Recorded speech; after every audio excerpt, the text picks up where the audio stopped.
Halo guys, selamat datang di channel Misteri Angket. Halo, saya Bloody Mary. Pada episode sebelumnya kita membahas Hadi, seorang pengusaha yang sering bepergian ke berbagai negara di Asia Tenggara. Karena pekerjaannya sering bepergian tersebut, dia jarang memiliki waktu untuk kembali ke Taiwan dan bertemu dengan istrinya.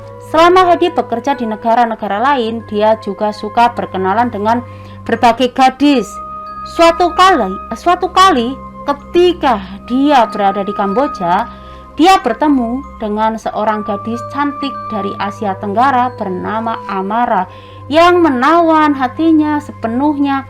Bahkan Hadi membukakan sebuah toko kecil yang menjual pakaian dan kerajinan tangan khas Asia Tenggara untuknya. Kemudian istri Hadi di Taiwan memberitahunya bahwa dia sedang hamil dan dia mengancam Hadi agar kembali segera ke Taiwan. Hadi akhirnya harus kembali lagi ke Taiwan untuk sekali. Tetapi ketika dia akan pergi, pacarnya yang baru, Amara, memberinya batas waktu. Amara menginginkan Hadi untuk kembali ke Kamboja dalam batas waktu tersebut. Hari ini kita akan melanjutkan kisah sebelumnya. Jangan lupa beri like, share, komentar, dan sub.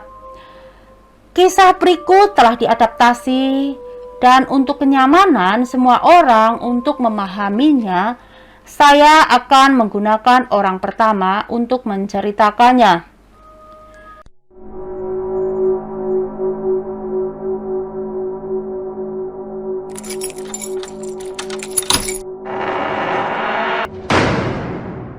Setelah Hadi kembali ke rumah istrinya, segera berlari mendekatinya untuk memeluknya sambil menangis dan seperti anak kecil. Hadi merasa kesal dan tak sengaja mendorong istrinya sambil menggerutu. "Kenapa? Bagaimana bisa kamu langsung datang memeluk aku begitu, padahal aku belum sempat meletakkan barang-barang di tangan aku?" "Tidak apa-apa, aku hanya hamil saja, perutku belum terlihat besar. Mengapa kamu begitu terburu-buru ingin aku kembali? Pabrik banyak pekerjaan yang harus ditangani. Jadi aku harus menunda kembali ke sini. Kamu senang sekarang?" lanjut Hadi. Istrinya tersinggung karena didorong dan terduduk di lantai. Tidak percaya bahwa dia diperlakukan seperti ini. Dia tiba-tiba menangis keras seperti seorang anak kecil. Tangisan yang heboh dan memekakan telinga itu mengganggu ayah dan ibu Hadi yang sedang istirahat di lantai atas.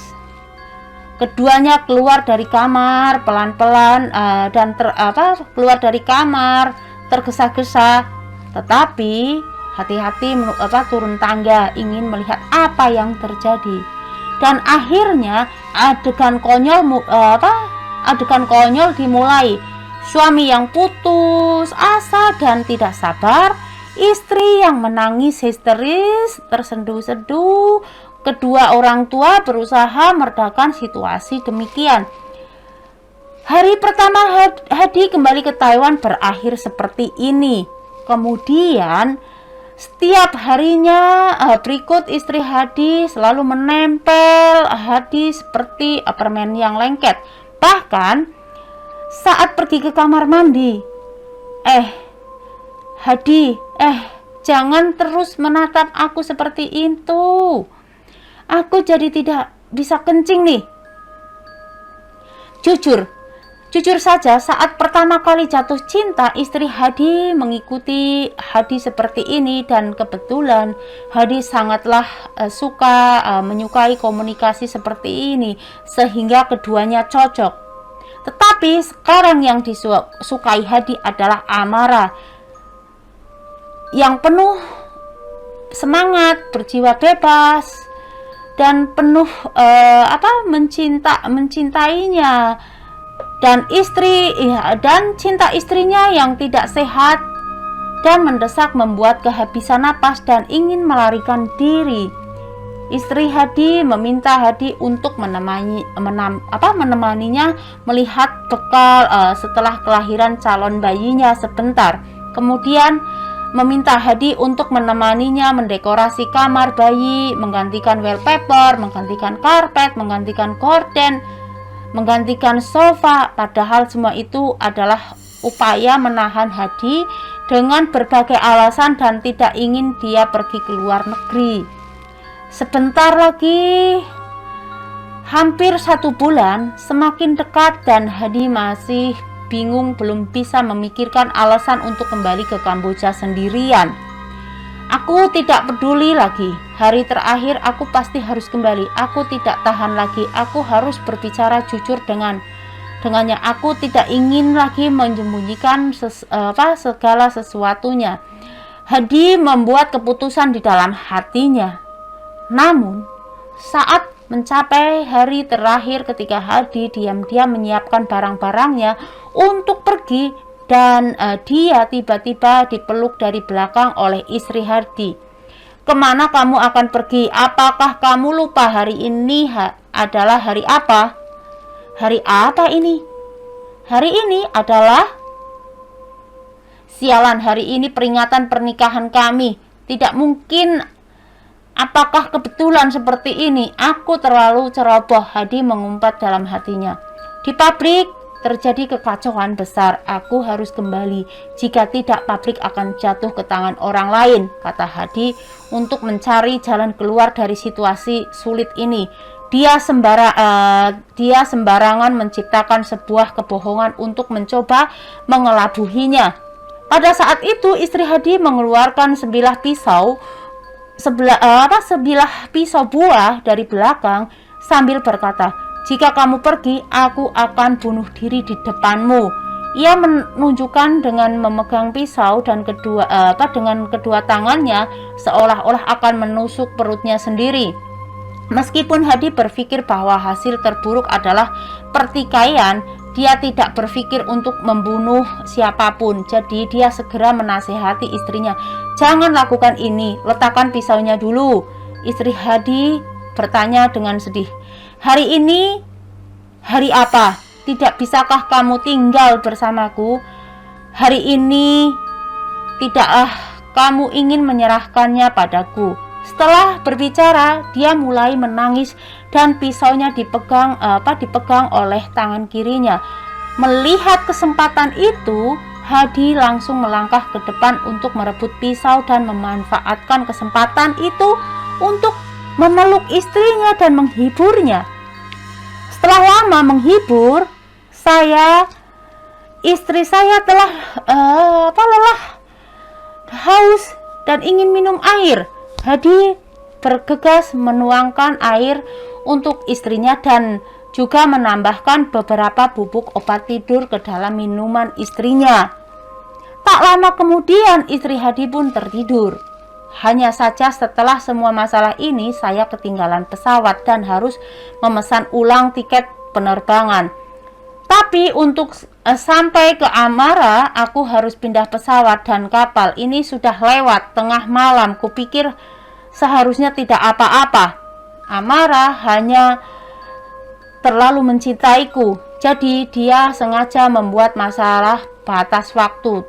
Terdengar serius. Pasti begitu Hadi berusaha membenarkan pikirannya, dia tidak menyadari bahwa sebuah bencana yang belum pernah dia alami sebelumnya akan segera datang menimpanya.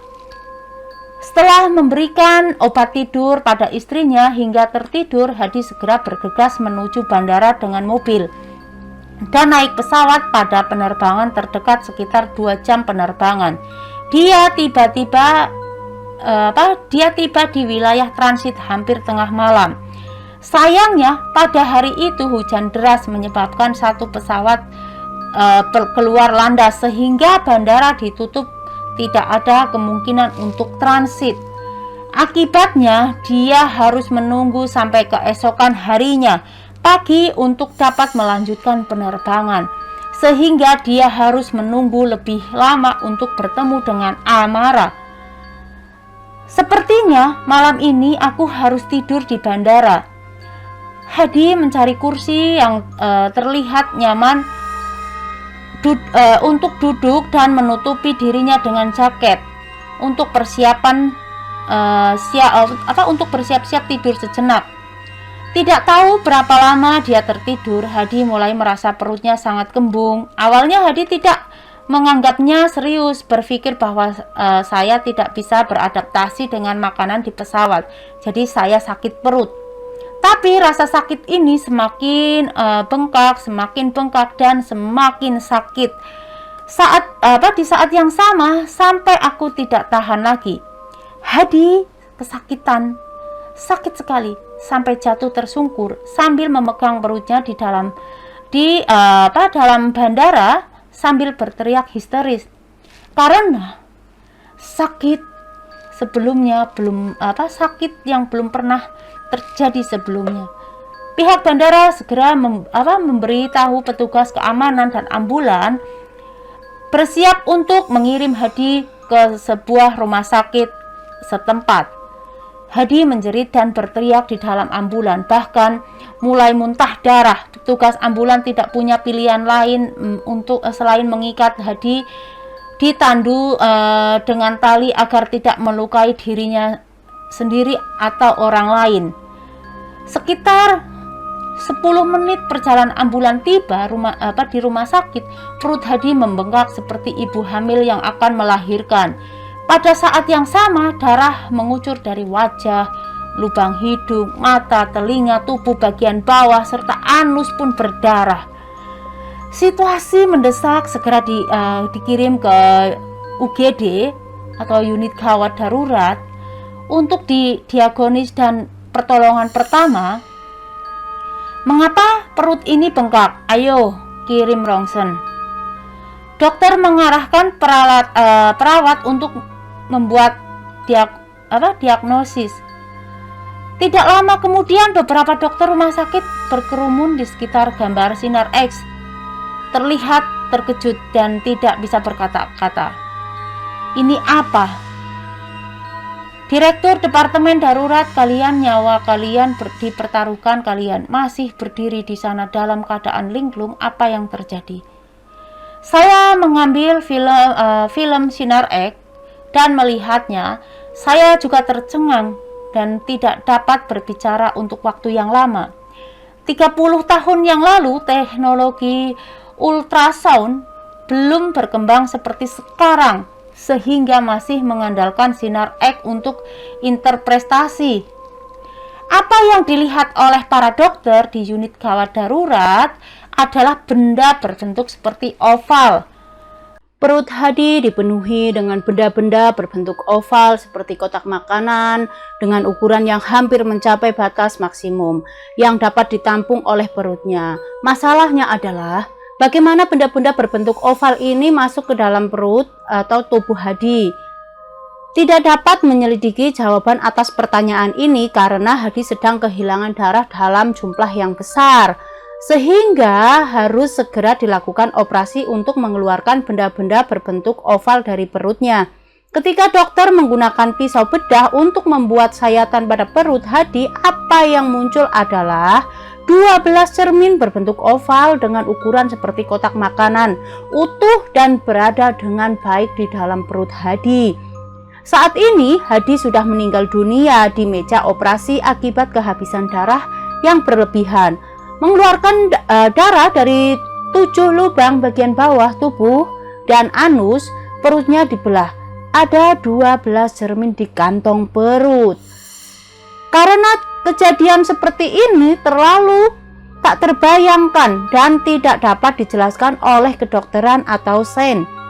Penyebab akhir kematian harus ditulis infeksi virus yang tidak diketahui mengakibatkan pendarahan internal yang parah dan kematian karena kehilangan banyak darah.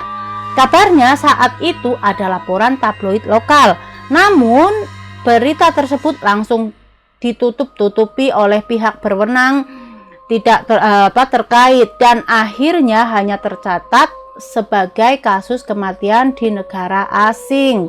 Dikatakan bahwa santet Fondo dan sihir Temhet pertama kali muncul di wilayah Yunan di antara suku Mio dan kemudian menyebar di pedesaan Asia Tenggara. Meskipun kita hidup di abad ke-21 yang maju secara teknologi, masih ada banyak misteri yang sulit dijelaskan oleh ilmu pengetahuan.